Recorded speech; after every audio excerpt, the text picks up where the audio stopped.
할렐루야. 이곳에 잘 오셨습니다. 옆에 있는 분들하고 인사해 보겠습니다. 예수님의 이름으로 사랑합니다. 축복합니다. 자, 예수님의 이름으로 사랑합니다. 축복합니다. 여러분, 하나님의 사랑이 가득한 여러분들 되시기를 간절히 소원합니다. 여러분, 한 이야기가 있습니다. 어느 만찬장에 많은 사람들이 이제 동그란 그런 원 테이블에 같이 이제 쭉 앉아 있었는데, 그때 가톨릭 신부하고요, 그 다음에 스님이 옆에 이렇게 앉았습니다. 그때 주 메뉴가 스테이크였어요. 그랬더니 신부님이 심술궂게 이렇게 말했습니다. 스님, 스테이크가 아주 부드럽게 잘 익었습니다 라고 말했더니, 이제 그 옆에 있는 사람들이 더 놀란 것입니다. 왜냐하면 아주 짓궂은 장난을 하신 거거든요. 보통 안 먹지 않습니까, 고기들을. 근데 여러분, 그때 스님이 이렇게 말했다고 합니다. 네, 감사합니다. 신부님이 결혼하시면 피로연해서 먹겠습니다 라고 말했다는 거예요. 여러분, 우리가 삶을 살다가 보면요, 여러분 한 주간 동안 어떻게 사셨는지 모르겠지만, 많은 위기를 당할 때 어떤 분은 아주 지혜롭게 잘 헤쳐나가는 사람이 있지만, 누군가에게는 그 위기가 넘어짐의 순간으로 참 아픔으로 다가오는 순간이 있습니다. 저는 오늘 말씀의 제목이기도 한 이 넘어짐이라는 이 단어를 생각하면, 어린 시절에 자전거를 탔던 시절의 그 기억이 생각이 납니다. 여러분, 이게 자전거가 벌써 나왔어요. 이게 원래는 더 조그만 자전거를 설명을 해야 되는데, 인터넷 찾아보니까 없어요. 근데 어린 시절에요, 이렇게 조그만 자전거 타다가 나중에 이제 아버지가요, 저렇게 삼천리 자전거를 하나 사갖고 오셨습니다. 색깔은 저 색깔이 아니에요. 제 기억에도 녹색이나 좀 파란색 좀 색깔 나는 그런 색깔인데, 어느 날 아버지가요, 학교 운동장에, 저희 초등학교 운동장을 뱅글뱅글 돌면서 그 뒷 안장에 어떨 때는 동생도 태우고 어떨 때는 저도 태우면서 뱅글뱅글 자전거를 이렇게 태워주신 적이 있었습니다. 얼마나 좋았는지 몰라요. 어느 날 갑자기 아버지가 저한테 그러는 거예요. 아들아, 너 앞바퀴 있잖아, 그 축 있는데 이렇게 하면서 나 보면서 자전거 탈 수 있어. 마침 이제 서커스처럼 되는 거예요. 동생이 뒤에 앉아 있고 제가 그 앞에 여러분 핸들을 붙잡고요, 아버지를 보면서 여러분 이렇게 자전거를 탔던 기억이 있습니다. 우리 성도님들 자전거 잘 타십니까? 근데 여러분, 자전거를 처음 배울 때요, 여러분 어떠하세요? 이게 넘어짐을 통해서 배우게 됩니다.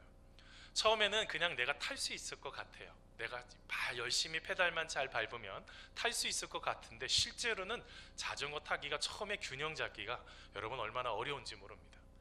자, 그런데 여러분, 시간이 흘러서요, 아까 그 자전거를 제가 이제 탈 수 있게 됐습니다. 제 키만큼 아주 큰 자전거였는데, 그러면서 이제 자전거를 타기 시작을 하는데, 이제 저희 집이요, 저기 밑으로 내려가려면 약간 이렇게 경사가 지어져 있습니다. 지금은 이제 집들을 허물고 아주 예쁘게 잘 져놔서 시야가 좀 확보가 되는데, 그때는 창고들이 좀 있었습니다. 그래서 쭉 내려가는 그 짧은 순간에, 그 당시에 차가 몇 대도 안 다녔던 동네거든요. 근데 깜짝 놀랐습니다. 왼쪽에 까만 차가 오는 것을 제가 그냥 그 순간에 딱 알게 된 것입니다. 그냥 본능적으로 자전거를 오른쪽으로 확 틀었습니다. 근데 참 하나님 은혜가 있었습니다.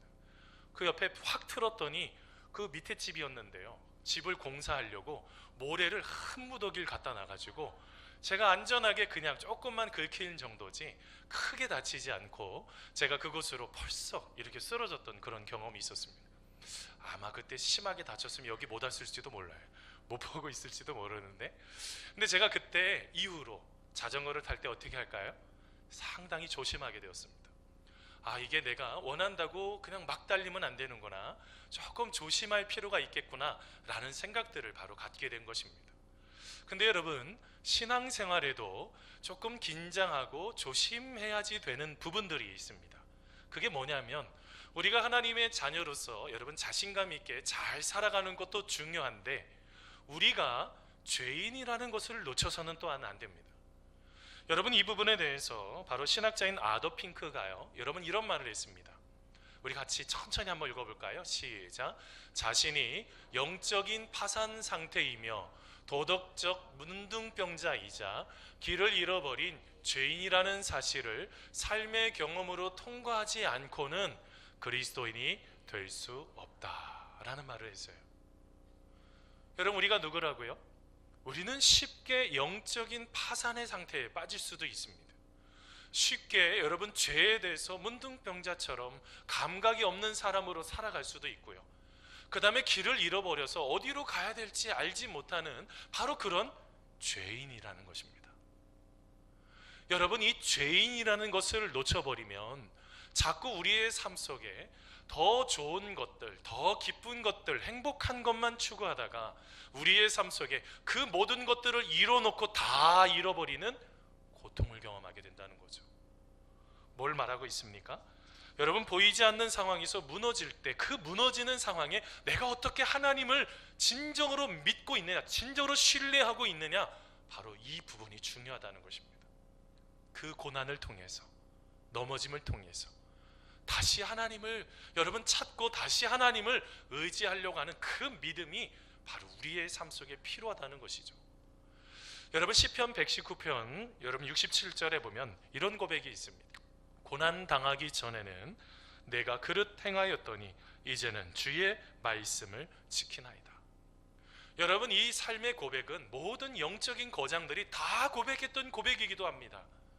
바로 우리의 삶의 넘어짐을 통해서, 우리의 삶의 실패를 통해서 우리의 모든 것들을, 삶을 다시 한번 혁신하고 하나님의 나라를 다시 한번 우리의 마음에 초대하고 하나님의 나라로 우리의 삶을 살아내려고 노력하는 바로 그 믿음의 삶이 우리 가운데 필요하다는 것이죠. 사랑하는 성도 여러분, 넘어졌을 때 다시 하나님을 의지하면서 일어서시는 사랑하는 귀한 성도님들 되시기를 간절히 축원합니다. 여러분, 오늘 말씀은요, 여러분 이스라엘 백성들이 아이성에서 넘어졌던 이야기입니다. 그들이 왜 이렇게 여러분 넘어지게 되었을까요? 우리는 이것을 통해서 무엇을 깨달을 수 있을까요? 첫째는요, 바로 넘어졌을 때 한번 따라서 해보세요. 실패의 원인을 정확히 파악해야 합니다. 자, 우리 오늘 말씀 여호수아서 7장 1절 말씀인데요, 같이 한번 읽어보겠습니다. 이스라엘 자손들이, 시작. 이스라엘 자손들이 온전히 바친 물건으로 말미암아 범죄하였으니 이는 유다 지파 세라의 증손 삽디의 손자 갈미의 아들 아간이 온전히 바친 물건을 가졌음이라. 여호와께서 이스라엘 자손들에게 진노하시니라. 아멘. 여러분, 어떤 사람이요 스승님에게 질문했습니다. 스승님, 어떻게 하면 잘 살 수 있겠습니까? 라는 질문을 던졌죠. 그때 스승이 이렇게 대답했습니다. 앉아 있을 때는 앉아 있고, 일어설 때는 잘 일어서 있고, 걸어갈 때는 걸어가면 된다.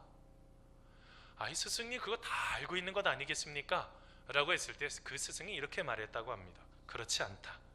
너는 앉아 있을 때 일어날 것을 생각하고 일어설 때 이미 걸어가고 있지 않느냐라는 말을 했다는 거예요. 여러분, 이걸 뭘 말하고 있습니까? 우리가 지금 누려야 될 것들이 있어요. 지금 누려야지 될 것이 있는데 자꾸 뭐만 보고 있는 거예요? 미래요, 더 좋은 거요, 더 또 다른 어떤 것, 이것만 지켜보고 있다가 뭐를 놓쳐버린 것입니까? 바로 이 현재라는 시간을 놓쳐버린 거예요. 여러분, 오늘 말씀해 보면 이제 이스라엘 백성들이 여러분 실패하게 됩니다. 마치 복선과 같은 이야기가 오늘 말씀 속에 펼쳐지게 되는데요, 여러분 그들이 결정적으로 실패하게 되었던 것 중에 하나가 뭘까요? 바로 이 현재라는 시간, 하나님이 나에게 주신 이 현재라는 시간을 바로 소중히 여기지 않았다는 것입니다. 여러분, 오늘 말씀 아까 1절 말씀, 여러분 1절 말씀 아까 읽었을 때 제가 빨간 글씨로 밑줄을 쳐놓은 글귀가 있습니다. 여러분, 거기에서 그들의 실패의 원인이 좀 발견이 되죠. 여러분, 그들이 실패했던 이유가 뭡니까? 바로 온전히 바친 물건, 바로 이것이 문제였다는 거예요. 여러분, 여리고성을 점령하고 나서 여러분 하나님께서 여호수아에게 감동을 주셨습니다. 그래서 뭘 했냐면 어떤 것을 하나를 선포했어요. 자, 여호수아서 6장 18절 말씀입니다. 여호수아서 6장 18절 말씀 우리 같이 한번 읽어보겠습니다. 너희는, 시작.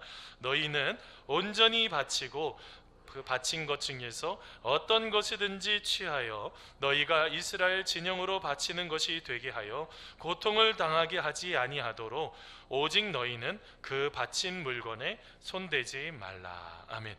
여러분, 하나님께 온전히 바친 물건, 이걸 뭐라고 그러냐면요, 헤렘이라고 그래요. 헤렘. 여러분, 이게 히브리어인데요, 그 오른쪽에서 왼쪽으로 읽으셔야지 되는데 헤렘이라는 단어예요. 이게 뭐라고 그랬어요? 온전히 바치는 거예요. 누구에게 온전히 바칠까요? 하나님께요. 하나님께 온전히 바치는 거예요. 근데 온전히 바치는 거기 때문에 어떻게 해야지 돼요? 그것은 하나님의 것이기 때문에 철저하게 진멸하라고 하면 철저하게 진멸하고 불태워야지 돼요. 그리고 하나님의 것이 따로 있습니다. 하나님의 것이 따로 있어서 예를 들면 이제 6장 19절 보니까 은과 금과 여러 가지 철기구들 같은 경우는 하나님의 청고에 따로 보관을 해야지 되는 것입니다. 자, 그런데 여러분, 오늘 말씀 속에 여러분 헤레미 선언이 됐어요. 저주받는 물건입니다. 내가 함부로 손을 대서는 안 되는 물건이에요. 하나님의 것입니다. 그런데 여러분, 여기에서 문제들이 생겨나기 시작한 것이 두 가지가 동시에 나타나고 있습니다. 1절 말씀에. 우선은 여러분 1절 말씀을 보았을 때 뭘 봤습니까? 1절 말씀의 주어는요, 이스라엘 백성들의 전체가 다 주어예요. 무슨 얘기인지 아세요? 3인칭 복수인데요, 이스라엘 자손들이 뭐 했다는 것입니까? 범죄했다는 것입니다. 여러분, 범죄했다는 게 뭐예요? 한번 따라서 해보세요. 신실하지 않다. 여러분, 그들이, 이스라엘 백성들이 하나님 앞에서 신실하지 않았다는 것입니다. 이게 그들이 가장 큰 문제예요. 한마디로 말하면 하나님과 이스라엘 백성들 사이에 신뢰가 깨져버렸다는 거예요. 그런데 그 이유가 뭘까요? 여러분, 어떤 사람 때문에 그래요? 아간이라는 사람 때문에 그래요. 근데 여러분, 아까 1절 말씀이요, 1절 말씀 보시면서 아니 그냥 아간 이렇게 적어놔도 되잖아요. 근데 여러분, 아까 1절 말씀을 보시면서 뭘 느끼셨습니까? 누구부터 적어놨어요? 증조 할아버지부터 적어놨어요. 증조 할아버지 세라, 할아버지 삽디, 아버지 갈미. 아니 아간만 적어도 되는데 왜 이렇게 증조 할아버지부터의 모든 가족들의 이름이 이렇게 적혀져 있을까요? 아간의 죄 혼자만의 죄가 아니라 아간 한 사람의 죄이지만 그 가족 공동체가 다 잘못했다는 거예요. 여러분, 지금 오늘 말씀에서 뭘 이야기하고 있는지 아십니까? 오늘 말씀 속에서 지금 이야기하는 건 한 사람의 범죄가 아니라 그 한 사람의 범죄를 넘어서서 서로 연결되어 있는 가정의 범죄이고, 가정의 범죄를 또 넘어서서 이스라엘 민족의 전체의 범죄로 하나님이 보고 계시는 거예요. 나 한 사람 무너져도 되지, 그게 아니라는 것입니다. 여러분, 이게 얼마나 심각한지, 여러분 이 신뢰라는 것이 무너지기 시작을 하면요, 그때부터는 어떤 것도 여러분 세워갈 수가 없습니다. 여러분, 일본에 프랜시스 후쿠야마가 있습니다. 여러분, 트러스트라는 저 책을 썼는데요, 여러분 저 책을 보면은요, 아니 어떤 사회는 잘 경제가 발전이 되는 사회가 있고 어떤 사회는 왜 이렇게 좀 후진국처럼 잘 안 될까, 이런 그런 부분들을 연구를 한 책인데요, 여러분 저 책에서 보면은 어떤 것을 형성하기 위한 사회 제도도 잘 만들어져야 되는데 사회 자본이 제대로 형성이 되어야 된다는 것입니다. 그러면서 그 책에서 그런 얘기를 해요. 이런 이야기를 합니다. 경제적 현실을 검토함으로써 얻을 수 있는 가장 큰 교훈은 한 국가의 복지와 경쟁력은 하나의 지배적인 문화적인 특성이 있다는 것입니다. 어떤 문화의 특성이 있는데 그게 뭐냐? 한번 따라서 해보세요. 한 사회가 고유하게 지니고 있는 신뢰의 수준, 서로 신뢰를 하고 있을 때 그 민족이 점점점 경제적으로 발전한다는 거예요. 여러분 어떠세요? 지금 여기에 사업을 하시는 분들도 있고 직장생활 하시는 분들도 계시죠?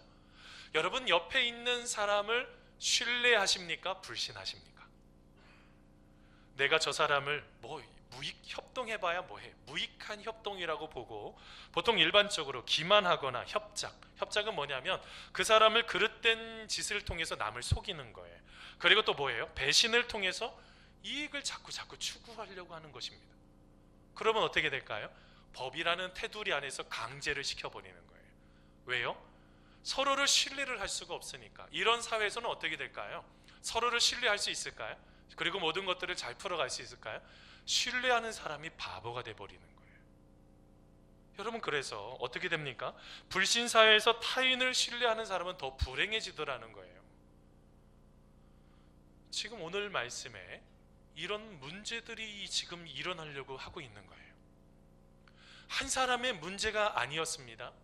한 사람의 문제를 넘어서서 지금 하나님 안에서 믿음 공동체로 서 있는 이스라엘 백성들이 이제는 서로 간에 사분오열이 막 일어나려고 하는 그런 심각한 문제 가운데 그 문제를 하나님이 보신 거예요.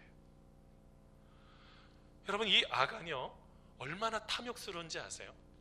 여러분, 나중에 성경 말씀은 이제 여호수아 말씀 7장 말씀 쭉 읽어보세요. 여러분, 이 지금 아간이 아까 선언되었던 헤레며 공동체 안에도 잘못된 물건을 들여면 안 됩니다. 근데 어떻게 됐어요? 그 공동체 안에 잘못된 물건을 가지고 옴을 통해서 여러분, 그 가정이 뿐만 아니라 그 공동체가 심각한 문제 가운데 빠져버리기 시작하는 것입니다. 나중에 여러분 성경 말씀 쭉 읽어보니까요, 아간이 여러분 얼마나 답답한지 아세요? 하나님께 영광을 누리는 것은 하나도 없고요, 더 나아가서 자기가 잘못했다고 자복하지도 않아요. 제비뽑기를 4번에 걸쳐서 했습니다.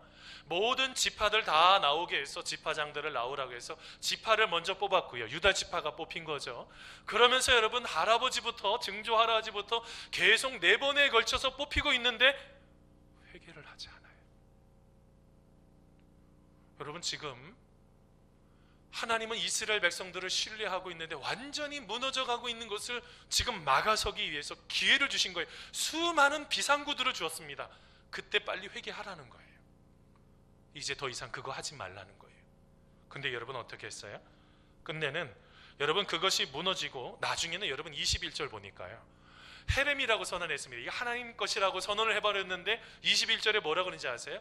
이 노력한 물건은 이라고 표현해요. 하나님의 것이라고 말도 안 해요.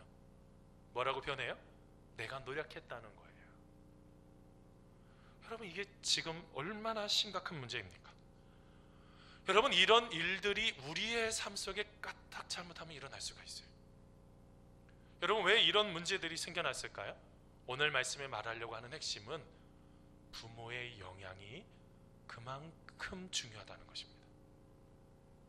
아니, 증조 할아버지부터 왜 이름을 그렇게 적어 놓을까요? 아버지 이름까지 가문의 수치가 되잖아요. 근데 왜 적어 놓고 있을까요?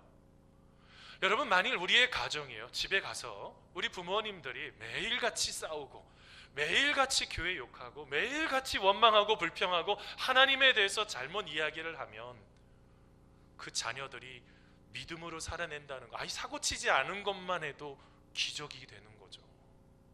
뭘 말하고 있습니까? 하나님은요, 우리가 진정으로 하나님 보시기에 진정으로 하나님을 사랑하고 내 옆에 있는 믿음의 형제자매들 진심으로 사랑하고 더 나아가서 우리의 삶 속에 세상에 있는 모든 것들을 넓은 마음으로 보면서 우리의 삶 속에 우리 자신을 되돌아보며 죄악 가운데 있지를 않기를 원하시는 바로 그 하나님의 마음이 거기에 녹아져 있다는 것입니다. 여러분, 히브리서 보면요 12장 1절에 보면 이런 말씀이 있습니다. 이러므로, 같이 한번 읽어보겠습니다. 시작. 이러므로 우리에게 구름같이 둘러싼 허다한 증인들이 있으니 무거운 것과 얼매기 쉬운 죄를 벗어버리고 인내로서 우리 앞에 당한 경주를 하며. 아멘. 여러분, 뭘 말하고 있습니까? 우리가 하나님의 말씀대로 살아가려고 하면요, 이게 죄라고 하는 것들을 어떻게 하셔야지 된다고요? 그거를 벗어버리셔야지 된다는 거예요. 하나님이 순간순간마다 우리에게 깨우쳐 주시잖아요. 이렇게 그 길로 가면 안 돼. 하나님께서 순간순간마다 우리를 통해서 말씀하시잖아요. 사랑하셔서요. 그 길로 가면 끝이니까, 그 길로 가면 멸망이니까. 그런데 여러분, 우리는 어떻게 하고 있습니까? 그럴싸한 명분을 찾고 있지 않습니까? 사랑하는 성도 여러분, 하나님이 기뻐하시지 않는 것들이 있어요. 여러분, 그렇다고 한다면 여러분, 이것이 아이고 저놈 때문에 그래, 그게 아니라 우리 모두의 죄악이라고요. 우리 모두의 죄악임을 기억하시면서 다시 한번 하나님을 진정으로 신뢰하고 하나님께로 나아가는 우리 사랑하는 귀한 성도님들 되시기를 간절히 축원합니다. 여러분, 두 번째로 봐야지 되는 것이 있어요. 그게 뭐냐면 한번 따라서 해보세요. 실패의 원인인 하나님을 의지하지 않는 교만을 잘 다스려야 합니다. 자, 여러분, 오늘 말씀 여호수아서 7장 3절 말씀인데요, 같이 한번 읽어보겠습니다. 여호수아에게로, 시작. 여호수아에게로 돌아와 그에게 이르되 백성을 다 올라가게 하지 말고 2,3,000명만 올라가서 아이를 치게 하소서. 그들은 소수이니 모든 백성을 그리로 보내어 수고롭게 하지 마소서 하므로. 아멘. 여러분 존 파이퍼 목사님 혹시 알고 계세요? 여러분 그 목사님이 쓰신 책 중에 하나님께 굶주린 삶이라는 책이 있어요.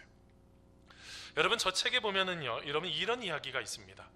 하나님을 향한 굶주림 있잖아요. 하나님을 갈망하는 그 굶주림에 적이 있어요. 그 적이 뭔지 아십니까? 존 파이퍼 목사님이 보는 거는 독이 아니라 지금 내 앞에 있는 애플파이라는 거예요. 여러분 중략하고요, 그 분이 이런 말을 했습니다. 한번 따라서 해보세요. 하나님을 사랑하는 마음에 가장 큰 적은 그분의 원수가 아니라 그분의 선물이다. 여러분 이게 무슨 이야기인지 아세요? 지금 하나님께서 내가 원하고 간구하고 원해서 내가 받았던 그것이 뭐가 될 수도 있다고요? 이것이 진정한 하나님과의 관계성을 끊어버리는 독이 될 수도 있다는 거예요. 그러면서 이런 말을 했어요. 가장 위험한 욕구 대상은 끔찍한 악이 아니라 이 땅의 평범한 낙입니다. 그것이 하나님의 자리에 들어서면 우상숭배가 잘 눈에 띄지도 않거니와 거의 구제불능이 됩니다 라고 말해요. 무슨 말이에요? 내가 하나님 앞에 열심히 기도해서 내가 열심히 노력해서 지금 누리고 있는 이 축복이 잘못하면 하나님과의 관계를 끊어버리는 독이 될 수도 있다는 거예요. 여러분 왜 이런 문제가 생겼을까요? 이게 하나님 앞에서 진정으로 나에게 유익을 주시는 것인지, 이게 하나님 앞에 기쁨이 되는 건지를 구분하지 않았기 때문에 이런 문제가 생겨버리는 거예요. 오늘 말씀 보세요. 지금 여리고에서요, 지금 여호수아는요 엄청난 애플파이, 크고도 가장 큰 애플파이를 먹었어요. 여러분 여리고성을 점령할 때 그들이 한 게 뭐밖에 없어요? 뱅글뱅글 돈 것밖에 없다고요. 월요일부터 여러분 한마디로 말하면 6일 동안 한 바퀴씩 돌고 마지막 7일째 어떻게 했습니까? 7바퀴 돌고 와 하면서 나팔 부면서 와 했더니 여러분 여리고성이 어떻게 버렸습니까? 마차가 막 왔다 갔다 하는 그 큰 성이 무너져 버리게 된 거죠. 엄청난 애플파이를 먹은 것입니다. 아픔을 경험한 게 아니고요, 엄청난 애플파이를 지금 먹은 거예요. 여러분 그 뒤에 여호수아서 여러분 7장 말씀을 잘 보셔야 됩니다. 말씀을 읽었는데요, 어느 곳에도 하나님이 주도하는 이야기가 하나도 나타나지 않아요.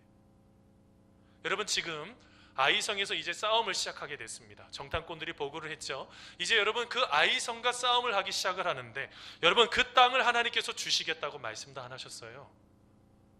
그런데 여러분 그 땅을 점탕을 합니다. 그리고 여러분 정탐꾼들이 가서 보고하는 게 뭐라고 보고를 합니까? 아이고 그 많은 사람들 갈 필요 없습니다. 사람들 많이 가는 게 수고로우니까요. 여러분 수고롭다는 게 뭔지 아세요? 귀찮은 거예요. 그거 뭐 귀찮은 건데 피곤하게도 하지 마세요. 한 2-3천 명이니까 그래도 여호수아가 생각하기에 몇 명이요? 한 3천 명쯤 올라가서 여러분 어떻게 했습니까? 대패하게 됐습니다.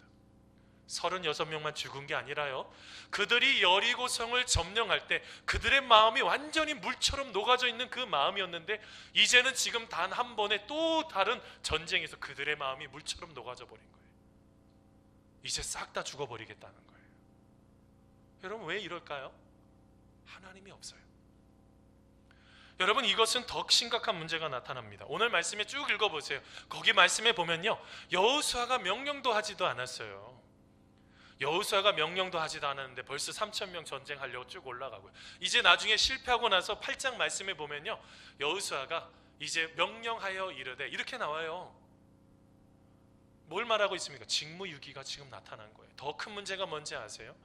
여호수아서 1장부터 6장까지의 말씀을 쭉 읽어보면요, 여호수아는 일찍 일어났습니다.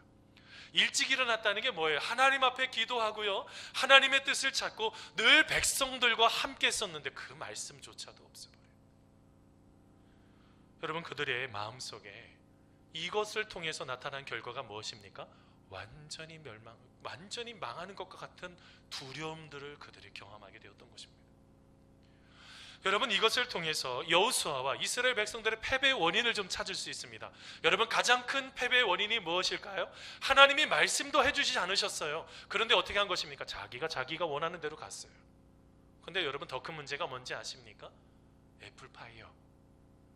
내가 전에 먹었던 그 애플파이, 힘도 별로 들이지 않았던 그 애플파이, 또 먹을 것이라고 스스로 착각한 것이었습니다. 자만했던 것이 가장 큰 문제였던 것입니다. 여러분, 이것이 여러분 어디에도 나타나는지 아세요? 여러분 2절 말씀 같이 한번 읽어보겠습니다. 여호수아 17장 2절 말씀인데 같이 한번 읽어보겠습니다. 여호수아가, 여기서 하나님이 있는지 한번 찾아보셔야지 돼요. 시작. 여호수아가 여리고에서 사람을 베델 동쪽 베다인 곁에 있는 아이로 보내며 그들에게 말하여 이르되 올라가서 그 땅을 정탐하라 하매 그 사람들이 올라가서 아이를 정탐하고. 여러분, 여기서 주어가 누굴까요? 여호수아가. 하나님이 없어요. 여러분, 이상하지 않습니까? 1장부터 6장까지의 말씀은요, 여호수아는 늘 하나님을 의지했던 사람입니다. 여러분, 처음에 얼마나 두려웠던지 지도자가 되었을 때 하나님 앞에 기도했어요. 하나님 앞에 내가 어떻게 해야 되겠습니까? 기도했단 말입니다. 그리고 여러분 쭉쭉 말씀해 보면요, 요단강을 건널 때도요, 그 다음에 여리고성을 점령할 때까지도 6장까지의 말씀의 모든 말씀은 그가 늘 하나님과 함께하는 사람이었습니다. 근데 여러분, 누가 없어요?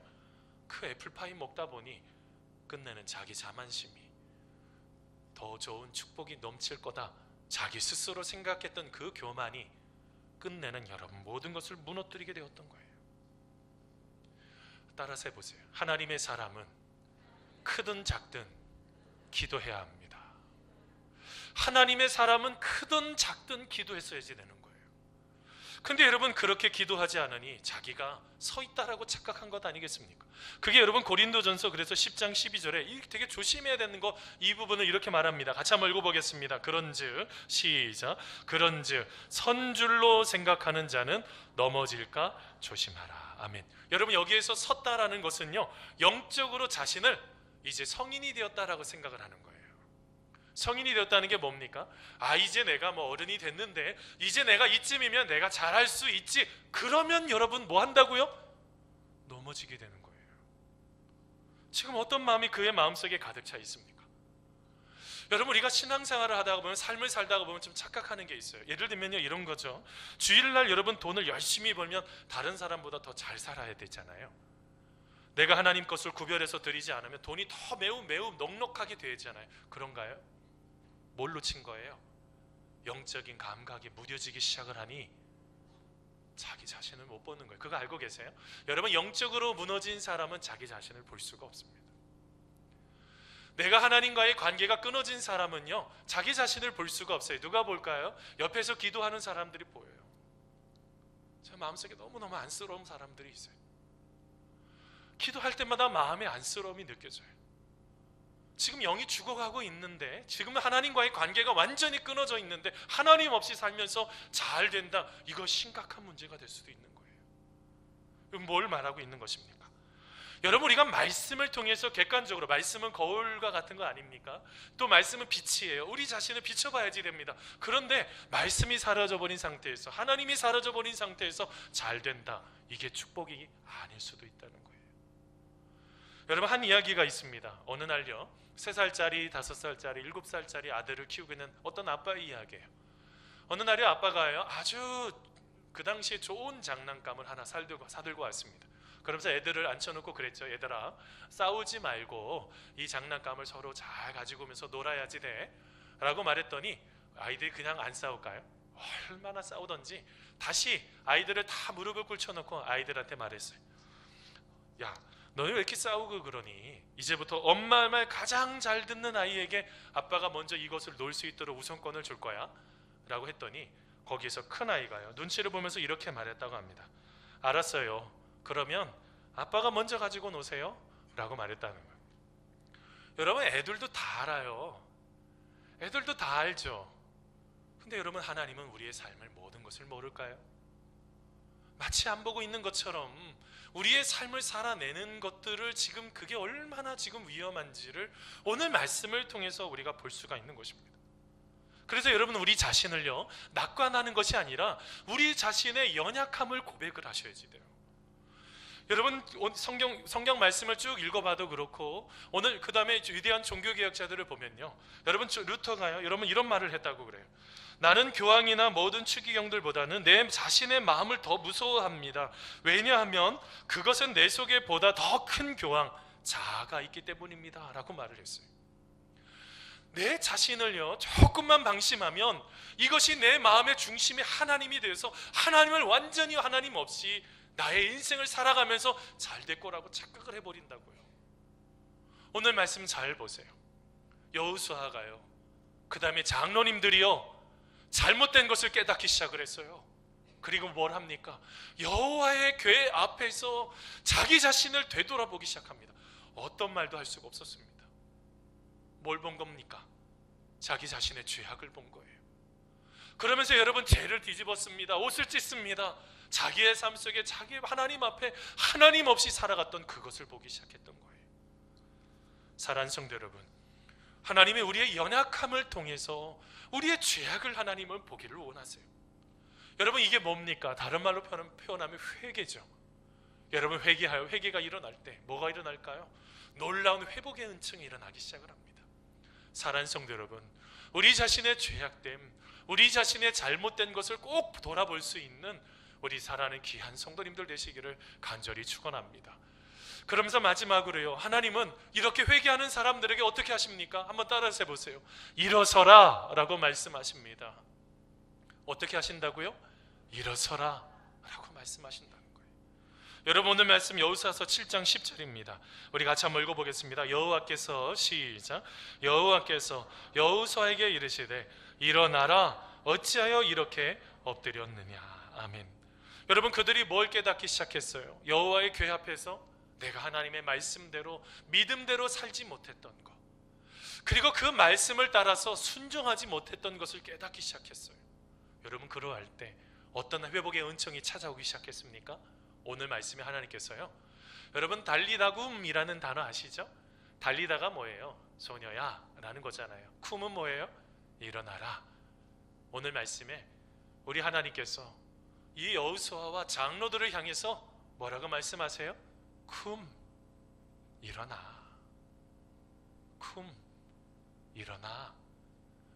내가 실패했던 그 자리, 너를 눈물 짓게 만들었던 그 자리, 지금까지 넘어져서 고통하면서 힘들어하고 자기의 옷을 찢으면서 어떻게 삶을 살아야 될지 알지 못했던 그 자리, 쿰 이제 일어나. 우리 주님께서 말씀하고 있는 거예요. 사랑하는 성도 여러분, 우리는 끊임없이 넘어지는 인생입니다. 여러분 성경 말씀에 보면요, 이 쿰이라는 단어가 쓰여졌던 여러 곳이 있어요. 여러분 조카 롯이 아브라함이요, 조카 롯 자기가 눈에 보이게 좋은 대로 여러분 그 땅을 쫓아서 갔을 때 하나님께서 아브라함에게 뭐라고 말씀하시는지 아세요? 저 말씀 묵상하는데 너무 신나는 거예요. 아브라함아, 아브라함아, 일어나봐. 야 일어나봐. 내가 너에게 주려고 하는 것이 있어. 네 조카 있잖아, 자기가 보기에 좋은 거로 쫓아갔잖아. 그렇지 않아. 그거 주어지 않아. 내가 너에게 진정으로 주려고 하는 이 축복이 여기 있어. 일어나. 여러분 하갈 아시죠? 하갈이 여러분 죽음의 순간에 자기 아들 데리고 도망가는 그 순간에 아들에게 물 한 모금 먹일 수 있는 게 없는 거예요. 그때요, 그 좌절된 순간 속에 하나님께서요 뭐라고 말씀하시는지 아세요? 쿰 일어나. 저기 물이 있어. 가서 마시면 돼. 여러분 스데반이요, 여러분 돌에 맞아서 죽을 때 여러분 그 순간에 우리 예수님께서요 보좌에 그냥 앉아 계시지 않으셨어요. 벌떡 일어났죠. 여러분 그때 썼던 단어도 쿰. 내가 하나님 믿고 잘 살려고 하는데 경험했던 그 고통들, 끊임없이 넘어져서 어쩔 줄 몰라 하는 그 고통들, 내가 어떻게 삶을 살아가야 될지 알지 못해 방향을 잃었을 때 우리 주님께서는 말씀하고 계십니다. 쿰 일어나라. 일어나서 다시 한번 거룩함을 삶을 살아가라 라고 오늘 말씀에 주님은 말씀하고 있는 거예요. 근데 여러분 오늘 말씀에요, 거룩하라, 스스로 거룩하라는 이 단어가요 여러분 피엘 동사예요. 이게 뭔 얘기인지 아세요? 아주 적극적으로 열심히 살아내라는 거예요. 여러분 이 쿰은요 여러분 이렇게 번역도 할 수 있어요. 일어나라, 단순하게 그 자리에서 일어나는 것일 수도 있고요, 이 쿰은요 떠나라는 거예요. 죄악된 자리에서 이제 떠나라는 의미도 있고요, 또 하나는요 세워간다는 의미가 있어요. 다 허물어졌던 거 여러분 아시죠? 열심히 쌓았다가 무너졌을 때 다시 세우는 게 얼마나 힘이 드는지 몰라요. 그렇지만 주님께서 말씀하십니다. 쿰 다시 그 자리를 들고 일어나라. 사랑하는 성도 여러분, 우리의 삶 속에 일어나라고 말씀하시는 그 쿰이라고 말씀하시는 그 하나님의 음성을 듣고 그 자리에서 일어서시는 사랑하는 성도님들 되시기를 간절히 축원합니다. 사랑하는 성도 여러분, 우리의 삶은 여러분 철저하게, 여러분 오늘 말씀에 나오는 것처럼 우리 앞에는 아이성도 있어요. 그리고 또한 우리 앞에는 아간과 같은 사람이 있어요. 그리고 또한 더 나아가 아간이 뿐만 아니라 그의 가족이 다 죽는 돌무더기가 쌓이는 아골 골짜기와 같은 것들이 있어요. 여러분, 아이가 어떤 뜻입니까? 폐허, 파멸이라는 뜻이 있어요. 그 다음에 아간은요, 탐욕이요, 근심거리, 두통거리, 그런 의미가 있어요. 아골은 뭐예요? 고통, 근심이요, 소란스러운 거예요. 근데 여러분, 이런 모든 상황들을 넘어설 수 있는 것이 무엇입니까? 바로 내가 아간임을 고백하며 하나님 앞에 회개하는 거예요. 여러분, 회개할 수 있는 것도 믿음인 것을 알고 계십니까? 회개하라고 말씀하시는데도 회개를 안 하고 끝까지 버텨요. 다 없어질 때까지요. 이게 얼마나 어리석은 것입니까? 여러분 잘 알고 계시죠? 1907년 평양 장대인 교회 700명이 모였을 때 그곳에 놀라운 부흥이 있었죠. 그때 길선주 장로님이 뭐라고 말씀하셨어요? 나는 아간과 같은 자입니다. 나 때문에 하나님께서 축복을 주실 수 없습니다. 여러분, 이런 고백을 했어요. 내가 아간이라는 거예요. 내가 아간이라는 거예요. 사랑하는 성도 여러분, 하나님은요, 우리가 진정으로 우리의 자신의 잘못을 깨닫고 하나님 앞으로 나아가 우리가 회개할 때, 여러분 다시 한번 하나님께서 일으켜 세워주시는 쿰의 역사가 여러분 일어나게 될 줄 믿습니다. 여러분, 믿음은요 과정이에요. 어린 시절에요, 아이 때 아이를 낳아놓으면 어때요? 어느 순간에 뒤집기 막 하기 시작하고 기기 시작하다가 이 아이들이 갑자기 벌떡 막 일어나면서 뛰기 시작합니까? 그렇지 않죠. 일어나려고 하면 몇 번 넘어져요. 또 넘어져요. 무엇인가 자꾸 지나갈 수 있는 힘을 일으킬 수 있는 힘이 생기기 시작하죠. 그러면서 나중에 어떻게 합니까? 이제는 막 뛰어다니고도 남음이 있는 것처럼. 사랑하는 성도 여러분, 우리가 다시 한번 우리가 하나님 품으로 나아가는 우리가 되기를 간절히 소원합니다. 우리가 다시 한번 하나님을 꽉 붙잡게 될 때 하나님께서 우리의 인생 다시 한번 쿰 하시면서 우리의 인생을 다시 일으켜 세워주시고 하나님의 은혜 가운데로 우리의 삶을 세워주실 줄 믿습니다. 사랑하는 성도 여러분, 넘어지셨습니까?